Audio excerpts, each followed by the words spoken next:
Tesla, PayPal, SpaceX, The Boring Company, l'entreprise ennuyeuse, génie, gourou de la tech, le type qui donne comme prénom un nom de code à son enfant, nouvel homme le plus riche du monde. J'ai appris tellement de choses en préparant cette vidéo sur lui. Chers amis, bonsoir, je m'appelle Gaspard G, j'ai 24 ans et vous écoutez l'histoire d'Elon Musk. Cet épisode est rendu possible grâce à NordVPN, je vous en parle en fin de vidéo.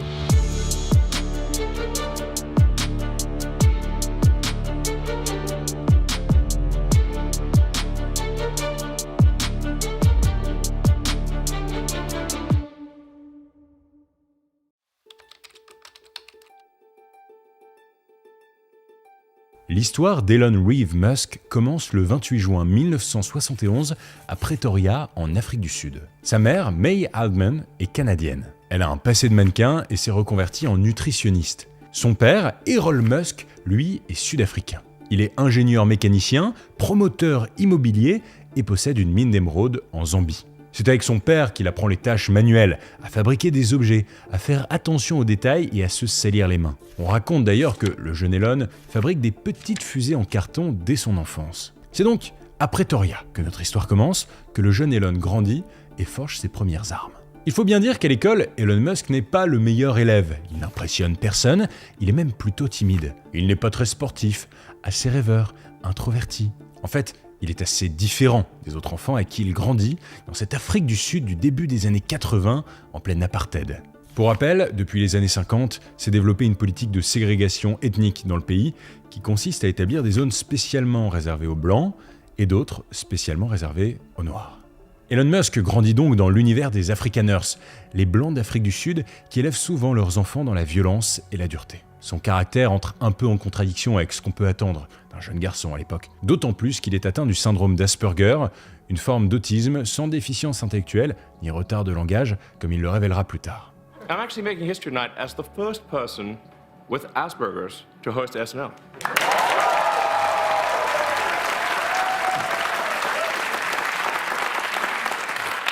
Or at least the first to admit it.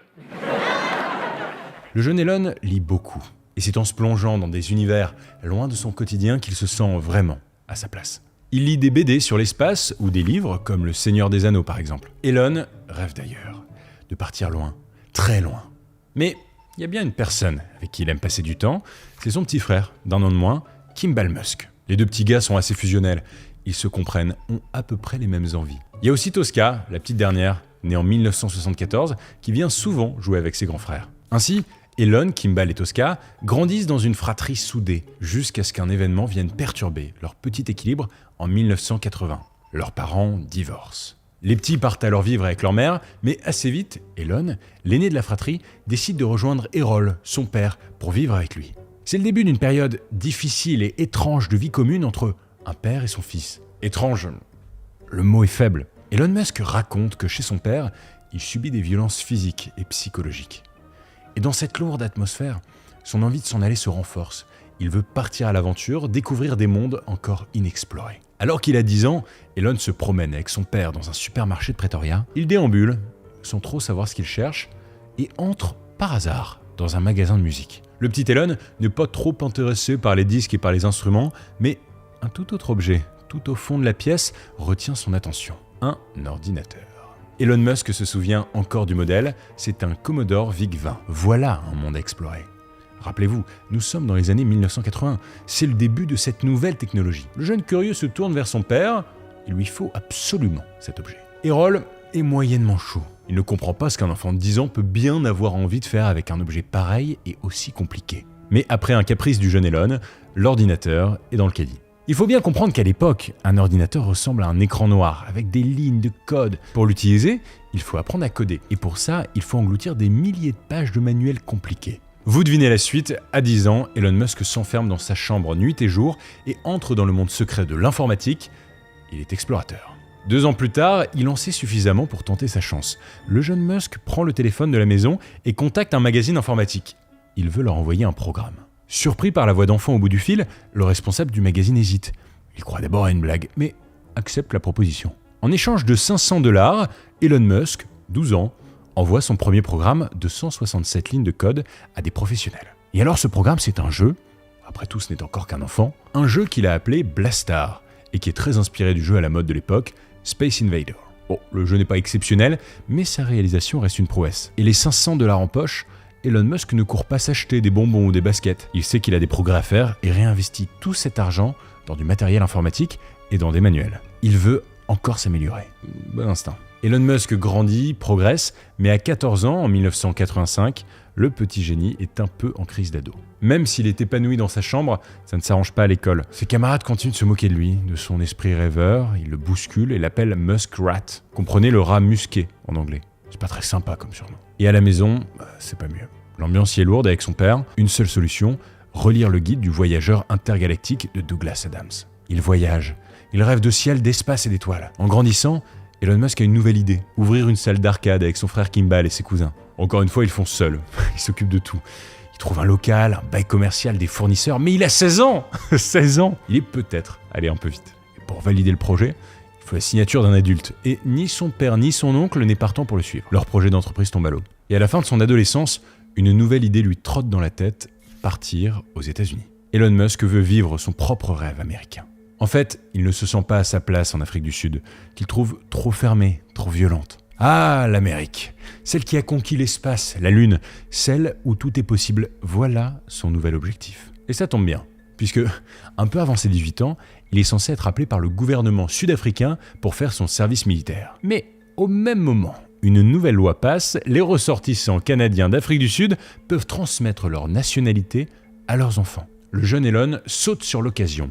Rappelez-vous, sa mère est canadienne, mais lui, pas encore. Alors, ni une ni deux, il fait toutes les démarches pour devenir canadien, sans regret. Il prépare sa valise, quelques polos, quelques romans, des manuels, son ordinateur évidemment. Elon Musk saute dans un avion, direction Montréal. Enfin, il s'en va. Nous sommes en 1988, le voilà arrivé sur le sol canadien. Pas le même climat, mais c'est pas grave, c'est l'aventure. Dans la poche de son manteau, un papier avec l'adresse d'un oncle. Elon s'y rend et trouve une maison vide. L'oncle a déménagé. Le voilà seul dans Montréal. Il marche direction une auberge de jeunesse. Il n'a pas de projet particulier.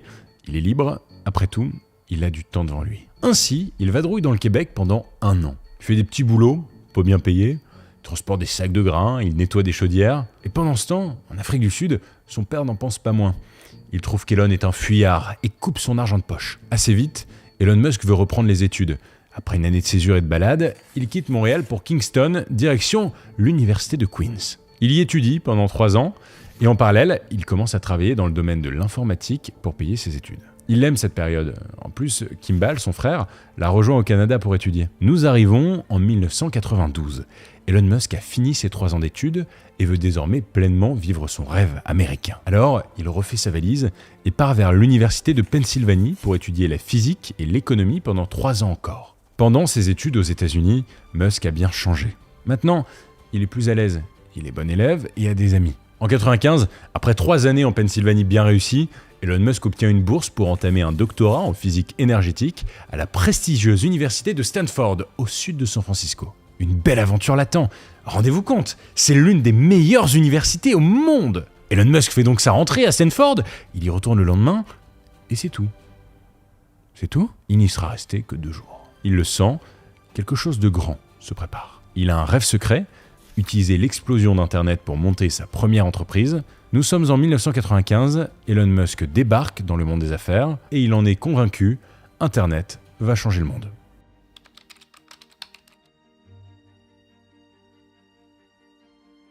Elon et Kimball Musk ont une idée bien précise. Ils veulent créer une plateforme en ligne qui pourra aider les entreprises à entrer en contact les unes avec les autres. Un peu comme les pages jaunes, mais sur Internet. Une idée assez révolutionnaire en 1995. Leur problème, c'est l'argent, mais ils ont prévu le coup. We had no money. We slept in our office because we could pay rent either an office or a house. And we're like, we'll just do the office. À Queens, ils se sont fait un petit carnet d'adresses.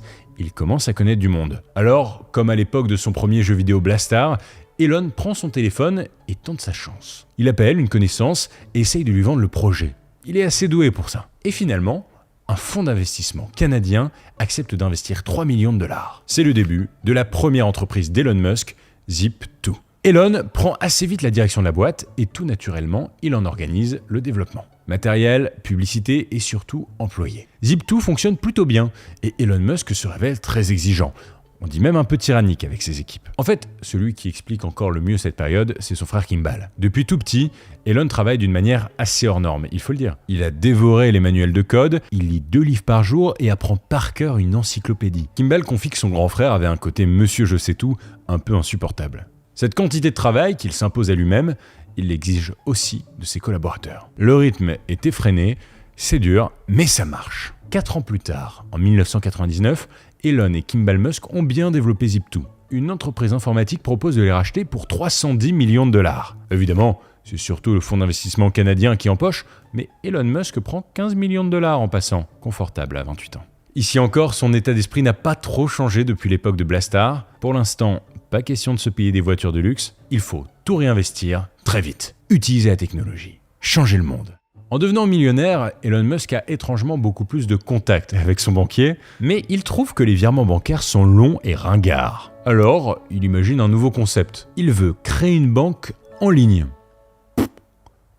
L'idée est simple, il développe un programme dans lequel il suffit d'entrer l'adresse mail du destinataire et paf, le virement est fait. C'est comme ça qu'est née XCOM, la première vraie banque en ligne. Bon, alors l'idée est bonne, mais ça pose d'importants problèmes de sécurité pour l'époque. En revanche, Elon Musk va faire un très gros coup avec XCOM.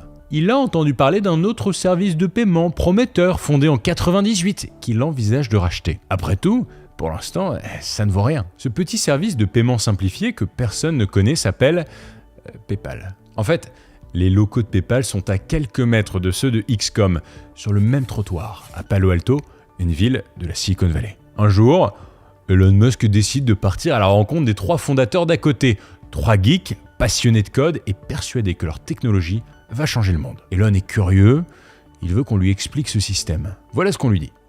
Le principe de PayPal, c'est de pouvoir s'envoyer de l'argent entre propriétaires d'ordinateurs. Le projet final, c'est de développer un système de paiement en ligne complètement sécurisé. Elon Musk est conquis, riche depuis peu et prêt à investir de l'argent. Alors, le voilà actionnaire de PayPal. Je sais très bien ce que vous allez vous dire. Contrairement aux idées reçues, Elon Musk n'a pas créé PayPal. Il l'a développé. Développé, c'est le moins qu'on puisse dire. En un an, le service devient fiable, rentable et est utilisé dans tous les États-Unis. Alors Elon fait un calcul assez simple. XCOM ne fonctionne pas, PayPal lui est un grand succès. Il faut les fusionner. En février 2001, à presque 30 ans, il est donc à la tête d'une seule entreprise, PayPal. Les choses vont alors plutôt bien pour Elon, surtout que le gamin rêveur a trouvé l'amour auprès de Justine Wilson, qu'il avait rencontré sur les bancs de l'université et qu'il a épousé en 2000. Côté business, en octobre 2002, il reçoit une proposition. L'entreprise eBay veut acheter la petite pépite du paiement en ligne pour la modique somme d'1,5 milliard de dollars. Ça y est, il se rapproche des géants. Ça ne se refuse pas.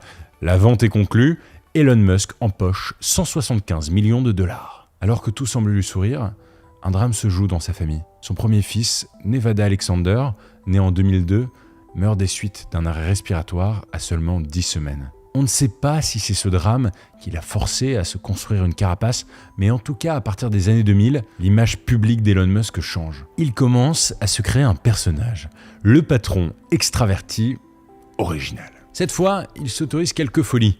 Une voiture de sport McLaren, un grand appartement à Palo Alto, et puis un petit avion privé. Sympa ? Un peu bling-bling le Elon, mais un bling-bling maîtrisé. Son argent, il s'en sert surtout pour investir. L'année 2002 est un moment assez particulier dans la vie d'Elon Musk. Il est célèbre, riche, PayPal est vendu et sa vie privée vient d'être chamboulée. Il doit prendre un nouveau départ. Alors, ses rêves d'enfant le rattrapent. Il se tourne vers les étoiles, il rêve d'espace. Une idée lui vient. Il a été récemment assez déçu par les activités de la NASA. Il trouve que depuis les années 70, la conquête de la Lune, de l'espace, elle est un peu ramollie. L'insatiable Elon Musk se dit qu'il faut faire mieux. Et que lui, il compte faire mieux. Alors, sans se poser trop de questions, il fonde une entreprise aérospatiale privée, SpaceX. Depuis longtemps, il a un désir secret, aller sur Mars. SpaceX doit devenir un vrai projet qui pourra faire le travail que ne fait pas la NASA. Well, I think fundamentally the way we help NASA is by lowering the cost of access to space, allowing us to do more interesting things for a given budget. In fact, I think what we're doing is critical to the future of NASA. Il pense par étapes. Il faut construire un lanceur qui puisse envoyer des vols habités, réussir à mettre les fusées sur orbite et à terme, rejoindre Mars. Avec le projet SpaceX, Elon Musk entre dans une autre dimension. Définitivement, il veut changer le monde. Développer une entreprise dans le domaine aérospatial, c'est long. Très long. Donc en attendant, Elon Musk décide d'investir un peu d'argent dans le capital d'une autre entreprise. Une entreprise qui fabrique des voitures électriques haut de gamme. Ça s'appelle Tesla. Je sais ce que vous allez vous dire. Encore une fois, non, il n'a pas créé Tesla. Il a juste intégré l'aventure en 2004. Pour lui, la voiture électrique est vouée à un grand avenir. Donc, il investit directement 50 millions de dollars. En 2004, il apprend en plus un heureux événement, enfin, 2 heureux événements. Il vient d'avoir des jumeaux avec Justine, Griffin et Xavier. Donc autour de 2005, Elon Musk prend beaucoup d'importance. Il veut devenir l'entrepreneur du futur, découvrir d'autres planètes, libérer les humains des hydrocarbures. Il veut devenir un super-héros, quoi. Un peu comme les personnages de son enfance. Je crois que lorsque j'étais petit, je me disais, si tu peux devenir un sorcier, ça peut être super cool. Mais ce n'est pas vraiment possible dans la vraie vie. Alors je crois que la chose la plus proche de ça, c'est d'être ingénieur. Is engineering. Mais avant, en 2006, Justine lui annonce non pas 1, ni 2, mais 3 heureux événements. Elon Musk devient cette fois papa de triplés, 3 garçons encore, Kai, Saxon et Damien. Un super-héros. À partir de 2007, Elon Musk commence à jouer avec cette image. Dans les médias, on le compare à Tony Stark, a.k.a. Iron Man, ce super-héros milliardaire. D'ailleurs, Elon Musk va même rencontrer Tony Stark en personne, enfin, Robert Downey Jr. En 2007, l'acteur américain prépare son rôle pour incarner le prochain Iron Man. Curieux, il se rend aux locaux de SpaceX pour découvrir cette mystérieuse usine. Il est accueilli par Elon Musk lui-même, qui lui fait visiter les lieux.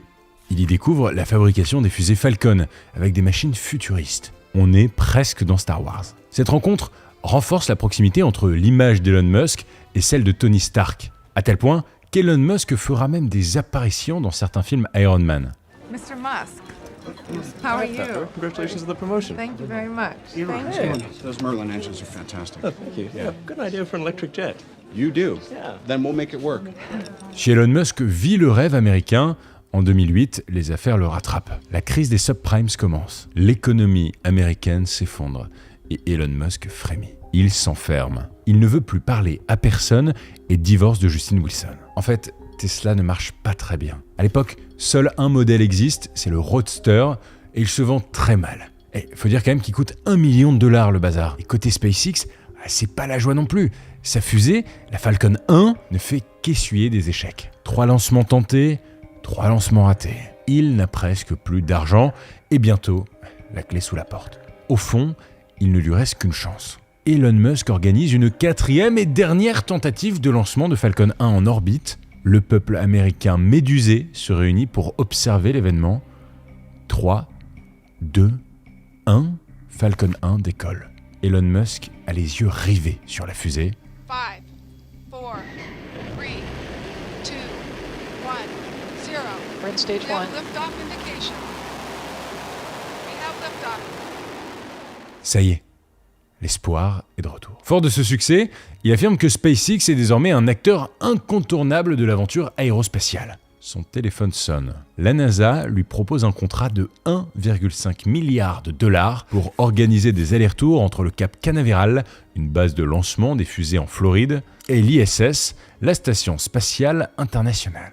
La NASA vient de lui sauver la vie. Et en fait, ce gros contrat lui permet aussi d'essayer de sauver Tesla. Il investit énormément dans ses voitures électriques et peut enfin lancer une vraie production industrielle pour l'entreprise. Surtout, il peut développer un nouveau modèle de voiture plus abordable que le Roadster et qui va devenir le classique de la marque, la Tesla Model S. Côté marketing, il joue sur l'ambiance futuriste. Pas de concession Tesla, on achète plutôt en ligne et les voitures doivent souvent être mises à jour. En gros, pour avoir accès aux nouvelles fonctionnalités de la voiture, il suffit de lancer la mise à jour et paf, le lendemain matin, vous avez plein de surprises. Entre 2009 et 2012, il s'investit corps et âme dans les affaires, même si entre-temps, il épouse l'actrice Tallulah Riley. En 2012, c'est officiel, SpaceX ravitaille l'ISS, Tesla est entré en bourse, Elon Musk est l'un des hommes les plus puissants du monde. À cette date, le magazine Forbes estime sa fortune à 2 milliards de dollars. En fait, c'est surtout l'entrée en bourse de Tesla qui est à l'origine de sa richesse. Si l'action Tesla chute, sa fortune, composée d'actions Tesla, chute aussi. Malgré ses succès, Elon Musk n'est pas encore complètement reconnu dans le monde des affaires. On se moque de lui, on le prend pour un illuminé. Mais en 2013, le magazine international Fortune le nomme homme d'affaires de l'année. Alors, on commence à se dire que c'est du sérieux. Il développe en parallèle d'autres projets comme Hyperloop, un train subsonique qui permettrait de voyager dans des capsules à 1000 km/h. Évidemment, encore aujourd'hui, ça reste au stade de projet. Il s'intéresse aussi à l'intelligence artificielle en créant en 2015 le centre OpenAI. Alors, pour info, Elon Musk défend le développement de l'intelligence artificielle à condition qu'elle ne sorte pas du contrôle humain. Il parle souvent d'un futur apocalyptique dans lequel les machines se retourneront contre nous. Il n'a pas oublié ses lectures d'enfance. I keep sounding the alarm bell, but until people see like robots going down the street killing people, like they don't know how to react, because it seems so ethereal. AI is a fundamental existential risk for human civilization, and I don't think people fully appreciate.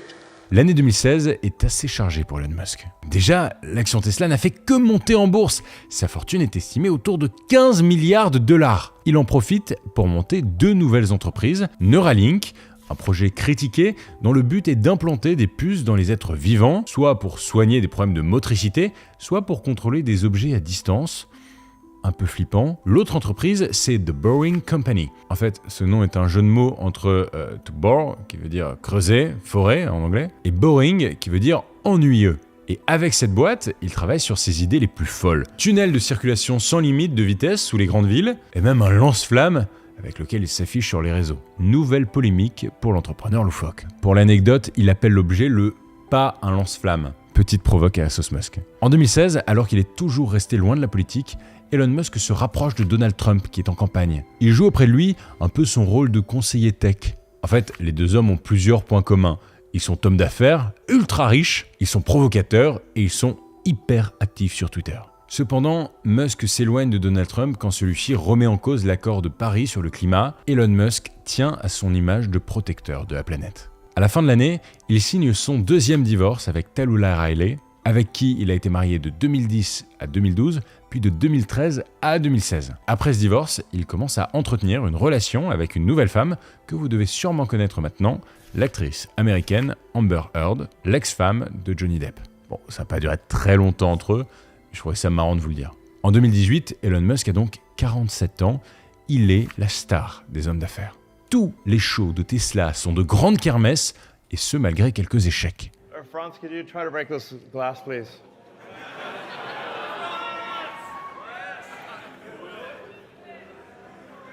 Yeah. Sure? Yeah. Oh my fucking god. Well, maybe that was a little too hard. Elon Musk se fait également remarquer alors qu'il est invité sur le plateau du célèbre podcasteur américain Joe Rogan et qu'il fume du cannabis. En plein direct. Alors, vous vous en doutez, ça avait fait pas mal polémique. Cette même année, sa relation avec la chanteuse canadienne Claire Boucher, dite Grimes, est dévoilée. 2 ans plus tard, en mai 2020, le couple accueille un heureux événement. Cette fois, un seul. Et devinez quoi ? C'est encore un garçon. Et je sais pas si vous êtes prêts pour le prénom donné au gamin, mais le prénom du petit va être une nouvelle polémique mondiale. XAEA12. Surnommé X, un nom de code.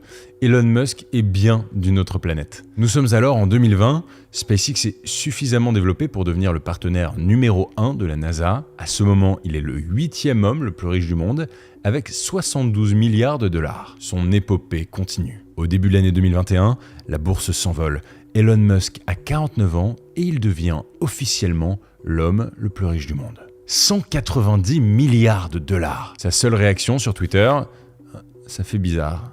Bon, au boulot. Alors c'est quoi les petits plaisirs quand on est l'homme le plus riche du monde ? On achète quoi ? Eh bien je vais vous le dire, le 14 avril 2022, Elon Musk annonce avoir envie de racheter Twitter. Rien que ça. Au moment où je tourne cet épisode, l'opération à 44 milliards de dollars n'est pas encore complètement bouclée. Elon Musk a annoncé que son objectif principal était de sauver la liberté d'expression car Twitter, selon lui, est la place publique numérique où sont débattues des questions vitales pour l'avenir de l'humanité. Bon, et ça n'arrive quasiment jamais, mais la situation a changé depuis le tournage de l'épisode. Elon Musk ne veut plus racheter Twitter. Selon lui, l'entreprise n'a pas fourni toutes les informations demandées lors de ce rachat, notamment concernant le nombre de comptes inauthentiques actifs sur le réseau. Vous savez, sur chaque plateforme, il y a des bots qui font un peu gonfler le nombre d'utilisateurs. Bon bah ici, Musk aimerait savoir combien. À l'heure où je tourne cet erratum, ça vient de tomber, Twitter a attaqué en justice Elon Musk et le procès aura lieu en octobre. Affaire à suivre, fin de cet aparté et on retourne au studio. Le rachat de Twitter n'est pas la seule grande annonce qu'Elon Musk fait en 2022. Cette même année, le couple semi-séparé annonce la naissance d'un nouvel enfant. Une fille cette fois, la première des 8 enfants du milliardaire, née quelques mois auparavant, en décembre 2021, d'une mère porteuse et prénommée Exadarque Sidéral, surnommée Y. Alors jusqu'où ira l'homme le plus riche du monde? Entre tourisme spatial, transport électrique, transport supersonique, il divise. Certains le trouvent provocateur, dangereux, d'autres le trouvent visionnaire, génial. Chacun se fera son avis sur ce jeune geek sud-africain, devenu homme le plus riche de la planète. C'était l'histoire d'Elon Musk. Dans le prochain épisode de l'Histoire 2, avec NordVPN, je vous parlerai non pas d'une personnalité, mais plutôt d'une affaire. Une affaire qui aura notamment lieu dans un des endroits où il est le plus dangereux de se connecter à un réseau de Wi-Fi public sans utiliser de VPN, un aéroport. Les aéroports sont des terrains de chasse privilégiés pour les cybercriminels, en partie à cause du nombre conséquent de cibles potentielles se trouvant au même endroit et du peu de sécurité que ces réseaux assurent. Et dans un cas comme celui-ci, NordVPN permet de rendre anonyme, mais surtout de protéger vos navigations sur Internet contre les différentes attaques. En bref, ça vous crée un réseau privé. Mais avant d'arriver à l'aéroport, encore faut-il réserver son vol. Les compagnies proposent des prix différents en fonction du pays où vous êtes. Avec NordVPN, vous pouvez changer la localisation de votre adresse IP, ce qui vous permet d'arriver à bon port en dépensant moins d'argent. À condition que rien d'anormal ne se passe pendant le vol, bien sûr. NordVPN a un point commun avec notre prochain sujet, c'est le plus rapide du marché. Il va à une vitesse supersonique et il est super facile d'utilisation parce que on peut activer la connexion automatique pour une protection sans aucune intervention. En revanche, à l'inverse de notre prochain sujet, NordVPN, lui, ne crache jamais. Alors, la prochaine fois que vous serez à l'aéroport, pensez à utiliser NordVPN. Ça vous permettra d'envoyer vos messages à votre amour de vacances resté à New York en toute sécurité et définitivement en moins de 3h30. Dis-moi si tu as trouvé de quoi parlera le prochain épisode. On va voir si vous êtes vif dans les commentaires. En attendant, rendez-vous dans la description ou sur nordvpn.com/GasparG pour bénéficier d'une offre exclusive et d'une garantie de remboursement de 30 jours. Merci encore à NordVPN de soutenir la chaîne et ses vidéos. C'était GasparG. Abonne-toi, merci à toute mon équipe qui a travaillé sur cette vidéo. L'Histoire 2, je vous le disais, c'est désormais un dimanche sur 2. Alors lâche un like et rendez-vous dimanche dans 2 semaines.